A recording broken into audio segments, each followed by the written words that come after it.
அஃபிட்ஸு அப்புறம் சுருட்டப்புழு இது ரெண்டும் தான் தென்னை மரத்தோட பரம விரோதி. சார் இதெல்லாம் செடிங்களுக்கு தானே? இல்ல சில சமயத்துல தென்னை மரத்துக்கும் அது விரோதியா தான் இருக்கும். அப்படியா? ஆமா. நீ கிளம்பு கிளம்புன்னு. ம்.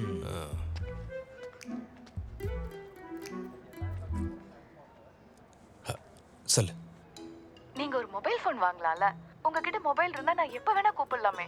மொபைல் ஆரோக்கியத்துக்கு கேடு ஷாலினி. நான் என்ன உங்களை மொபைலை சாப்பிடவா சொன்னேன்? கால் பண்ணி பேசுறதுக்கு தானே. இங்க பாரு ஷாலினி, இந்த மொபைல் யூஸ் பண்றது என் பாலிசிக்கு எதிரானது. நான் வேணா டீட்டெயிலா ஒரு லெட்டர் எழுதி அனுப்பவா? நீங்க அங்க உட்காந்து மெதுவா லெட்டர் எழுதிட்டு இருங்க. நான் நம்ம விஷயத்த வீட்ல சொல்லிட்டேன். அப்படியா? உங்க அம்மா ரொம்பவே சந்தோஷப்பட்டிருப்பாங்களே. சந்தோஷப்பட்டாங்க. தூக்கி போட்டு மெதிக்கல, அவ்வளவுதான்.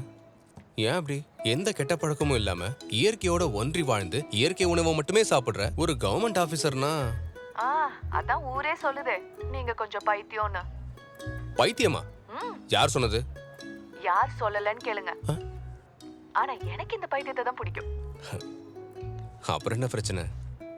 அப்புறம் என்ன பிரச்சனையா? நம்ம விஷயம் தெரிஞ்சதுல இருந்து அம்மா இங்க கத்திட்டு இருக்காங்க. அம்மா என்ன சொல்றாங்க தெரியுமா? என் மாமாக்கு தெரிஞ்சவங்க யாரோ ஒருத்தங்க என்ன பொண்ணு பார்க்க வராங்களாம்.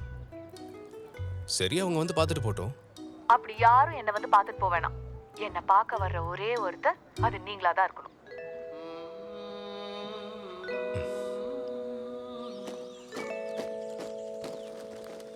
அம்மா, எனக்கு அர்ஜென்ட்டா ஒரு கல்யாணம் பண்ணணும். ஐயோ கடவுளே, என்னோட மஞ்சள். டேய், நீ கல்யாணம் பண்ணாம இருந்தா உன்னோட வாழ்க்கை மட்டும் தான் நாசமா போகும். தேவையில்லாம எதுக்குடா அந்த பொண்ணோட வாழ்க்கைய பாழாக்குற? எல்லா அம்மாவும் பிள்ளைக்கு கல்யாணம் பண்ணி பேர பசங்களை பார்க்கணும்னு ஆசைப்படுவாங்க. நீ மட்டும் ஏமா வித்தியாசமா இருக்க? உன்னை கல்யாணம் பண்ண அவங்களுக்கு நாம தான் வரதட்சணை கொடுக்கணும். வரதட்சணை நம்ம கொடுக்கணுமா? என்ன காலையில ஆரம்பிச்சிங்களா?